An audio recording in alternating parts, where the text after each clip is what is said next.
see Thomas the tank engine puffing happily along the line, he may be on his way to a village nestled deep in the heart of the island of Sodor.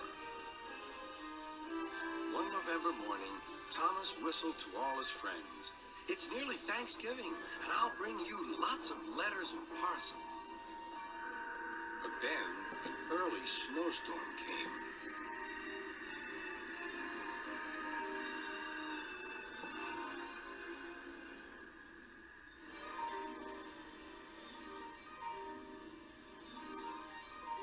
The island was covered with thick snow. The engines found work difficult. Some had to help clear snow from the track, and workmen hacked away at the frozen banks of ice. Thomas and Percy were collecting important mail for Thanksgiving. "Driver says there's lots of mail for the village," said Thomas. "I'll need an extra car for it all." Thomas and Percy were collecting important mail for Thanksgiving. "Driver says there's lots of mail for the village," said Thomas. "I'll need an extra car for it all." Percy was feeling left out. "It's not fair. You're not leaving any mail for me." But Percy's chance had come. It's Thanksgiving.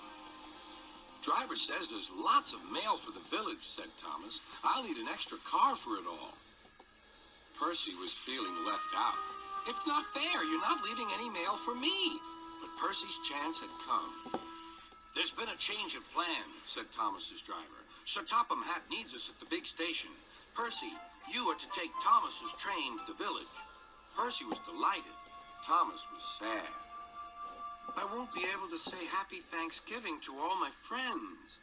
"Don't worry," said Percy kindly. "I'll do it for you." "It's not the same," sighed Thomas. Percy was making good time on his way to the village when suddenly, "What's that?" called his driver. There ahead was a fogman by the line. He was holding a red light. "The village is cut off by the snow," he shouted. "We need snowplows, workmen, and a helicopter. Leave your cars on the sidings and go back quickly." Percy was soon steaming to Harold's airfield. "Plows, workmen, and a helicopter. Leave your cars on the sidings and go back quickly." Percy was soon steaming to Harold's airfield. "Beep, beep," whistled Percy. "Wake up, lazy wings. The mountain villagers need your help. They're stranded." "Whiz-o," replied Harold. "I like an emergency to keep me warm." And he buzzed away. "Now," sighed Percy, "what's next?" Suddenly there was Thomas with Terence the tractor and a works train. "Now," sighed Percy, "what's next?" Suddenly there was Thomas with Terence the tractor and a works train. "Come on, Percy," whistled Thomas. "Follow me." The two engines battled their way through the snow. At last they reached the village. Harold was already there, busily dropping food for Thanksgiving dinner to the people below. Terence quickly got to work. "Lovely stuff," he said as he pushed the snow aside. "Well done, Percy." Terence quickly got to work. "Lovely stuff," he said as he pushed the snow aside.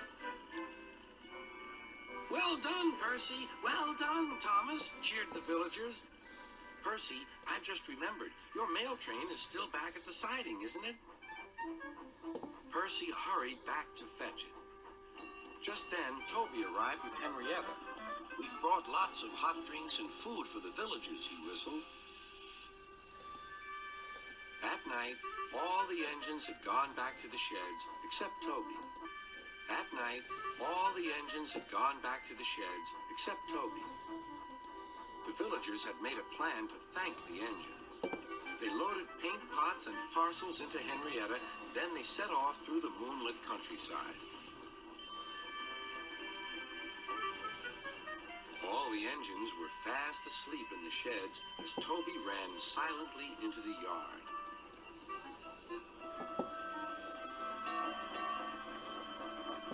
He had no idea what the villagers were going to do, but he knew it was going to be a big surprise.